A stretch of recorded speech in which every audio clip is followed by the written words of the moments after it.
All right, let's just jump right into this. We are unpacking a genuinely profound explainer today, diving into a source text known simply as Day 112. It's this incredible exploration of uncovering self knowledge, finding the quiet courage to just begin, and cutting through the absolute relentless noise of our modern lives. Think about your own day for a second.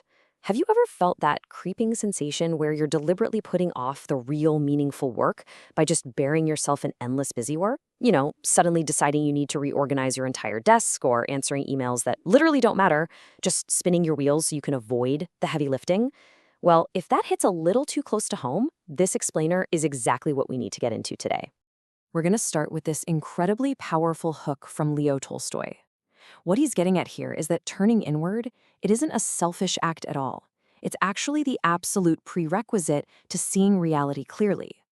And this echoes this beautiful ancient concept from the Indian wisdom tradition, the Vabhana Parmana, which talks about a light, kind of like a morning star, that lives right in the heart of every single person. It's not some external beacon you have to hunt down out in the world. It's an interior one. We spend so much of our time looking for answers outside of ourselves, right? Looking for the next productivity hack or the next guru.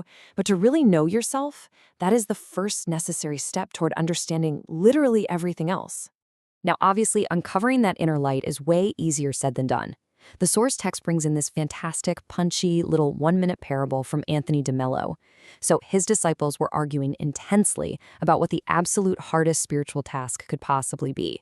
Was it receiving a divine revelation, understanding it, teaching it to others? And the master just cuts them off completely. He tells them, no, the hardest task in the human experience is simply trying to get people to see reality exactly as it is. It's kind of maddening when you think about it. Self-knowledge requires no special equipment, no expensive retreats, no advanced degrees. You just have to stop, sit still, and look inward. And yet, we will go to extraordinary, almost comical lengths to invent things to do just so we don't have to sit quietly with ourselves. Okay, let's move into our first major takeaway, the courage to begin. To humanize all this grand philosophy, let's look at the most powerful man on earth battling an incredibly relatable problem. I mean, just look at the cognitive dissonance playing out here.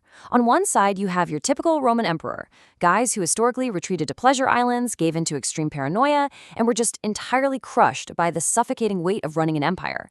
But on the other side, you have Marcus Aurelius. In his private diary, The Meditations, we literally find him having the exact same internal argument that you and I have had on a cold Tuesday morning. He desperately wants to stay under the warm covers. The fate of the empire is on his shoulders, but his biggest immediate enemy is the snooze button. But Marcus chose the harder thing every single morning. He didn't just sit in a grand hall talking about philosophy, he fought for it daily, starting with the deeply unglamorous act of simply getting out of bed. So, what did winning the morning actually look like for him? The Stoics relied on 3 very straightforward habits: journaling, walking, and deep work. That's it. They aren't complicated. You don't need a fancy app for them. Breaking down how Marcus actually practiced this reveals something profoundly simple, yet undeniably hard. How often do we overcomplicate our routines with these insane 10-step morning rituals, when the only real prerequisite is just throwing off the covers? All 3 of these foundational steps share one crucial, unavoidably physical requirement. You have to get out of bed. You have to step into the cold air. You have to physically begin. So let's pivot slightly to section 2, reframing trust and obedience. How does mastering yourself actually translate outward into your parenting, your relationships, or how you lead people? It relies on this completely counterintuitive insight. We usually think a totally quiet, compliant dinner table is the absolute gold standard of good parenting, right? Or we think a team of employees who never question us means we're doing a great job as a boss. But science journalist Melinda Wenner Moyer suggests something totally different. She points out that constant, silent compliance might actually be born of fear, not trust. A child who challenges you, who pushes the boundaries, or who totally melts down in front of you, they're actually sending a precious, undeniable signal. They trust that you aren't going to abandon them when they're at their worst. Misbehavior, when it happens in a truly safe environment, is actually a profound, messy sign of genuine trust. And that brings us to how we lead those who trust us. Dr. Meeker has this framework explaining that good parents, and by extension, really good leaders, don't rely on a rigid command and control model. They don't just stand there and bark orders. They show their kids what hard work is, and then they invite them to participate. And this connects right back to Marcus Aurelius. He modeled the grueling work of self-examination for decades. He did it in the dark, he did it without an audience, he led by example. And that leads to this brilliant realization. Obedience without trust is really just fear with better posture. True leadership is doing the hard thing visibly, doing the internal work consistently, and just holding the door open for other people to follow. Which brings us to Section 3, Presence and Unrepeatable Moments. We really need to take a stark reality check here about the finite nature of our time. It's all about taking action right now instead of constantly deferring our lives. The source essay uses this incredibly poignant story from author Ryan Holiday to make the point. Holiday shares this cold, sobering memory. A close friend of his emailed him on a Friday. He saw the message, felt a little too busy at that exact moment, and casually told himself, you know what, I'll just write a really good response on Monday. But over the weekend, that friend unexpectedly passed away from a massive heart attack. The perfectly planned, articulate response on Monday never happened. Honestly, this is probably the sharpest antidote to procrastination ever devised. When we realize, truly feel in our bones that time isn't guaranteed, the only correct choice is the honest response on Friday. We always assume we have Monday, but we don't. The Stoics actually had a dedicated practice for this called memento mori, which translates directly to remember death. Now, I know that sounds incredibly morbid at first glance, but it's not a philosophy of despair at all. It's a clarifier. It completely cuts through the fog of our endless planning. Ralph Waldo Emerson reminds us that every single hour presents a picture that was never seen before and will absolutely never be seen again. Think about the tiny little losses accumulating in your own week. The conversations cut short, the moments of genuine presence you traded for just scrolling on a screen. Memento mori stops us from sleepwalking through the unrepeatable moments of our daily lives. It forces us to treat the present second as entirely irreplaceable. I absolutely love how the source material captures the far end of this arc with a fearless quote from Sojourner Truth. After decades of fighting tirelessly for the basic humanity of others, having survived the completely unimaginable horrors of slavery, she faced the very end of her life by declaring that she wasn't going to die, she was going home, like a shooting star. Just what an unbelievable perspective. She could reframe her final passage as a joyous homecoming for one simple reason. She never postponed living her life. She didn't sit around waiting for the perfect conditions. She showed up entirely, every single day, and left absolutely nothing on the table. All right, moving right along to Section 4, Embodied Action.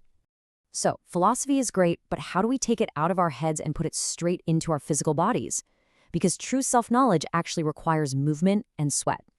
The text introduces Coach Dan John's cardio progression. And don't just read this as fitness advice. It's a brilliant physical metaphor for how we should approach our internal lives. Step 1 is your heart beating. If yes, begin right there. Start exactly where you are. You don't need a gym membership to walk, just like you don't need a remote monastery to look inward. And then you add weight gradually, like rucking. That physical weight perfectly mirrors how you slowly load more difficult questions and heavier responsibilities onto your daily self-examination. The goal isn't necessarily hitting sprint endurance on day 1. It's just about consistently showing up at whatever level you can sustain, carrying the weight, and patiently building from there. This totally backs up what Mahatma Gandhi so wisely noted: an ounce of practice is worth more than a ton of preaching.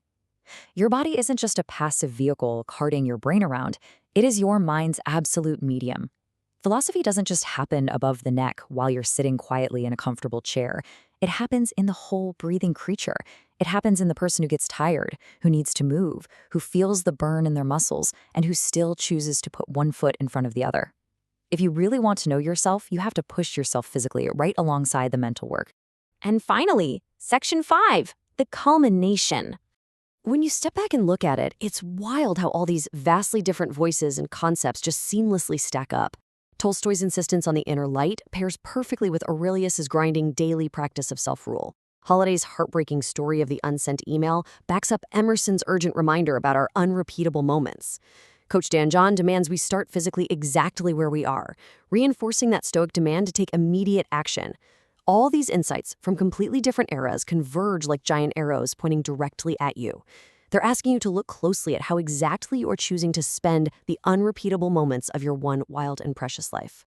To really cut through the noise, the text brings in this fantastic centuries-old Spanish proverb: what you are not going to eat, let it go. In an age where we are constantly bombarded by information, digital drama, and endless, trivial tasks, this is such a vital reminder. Stop expending your strictly finite energy on distractions that simply aren't yours to consume. Let go of the busy work. Let go of this modern need to have an opinion on absolutely everything. Just focus entirely on the actual, meaningful work sitting right there in front of you. Because at the center of this entire philosophy is a pure interrogative. Ask yourself this directly, right now. Strip away all the cleverness, all those very reasonable sounding excuses we all make. Are you literally inventing things to do to avoid the important work? You can't deflect this one. It requires immediate, unflinching, honest self-examination. If your desk is perfectly clean, but your most important project remains totally untouched, well, you already know the answer. The important work, that rigorous self-examination, that honest, loving response to a friend, the quiet courage to just throw off the covers and begin, it is all available to you right now. It's waiting for you in the body that is already breathing. You did not wake up today to be mediocre. The only question left is, will you act like it?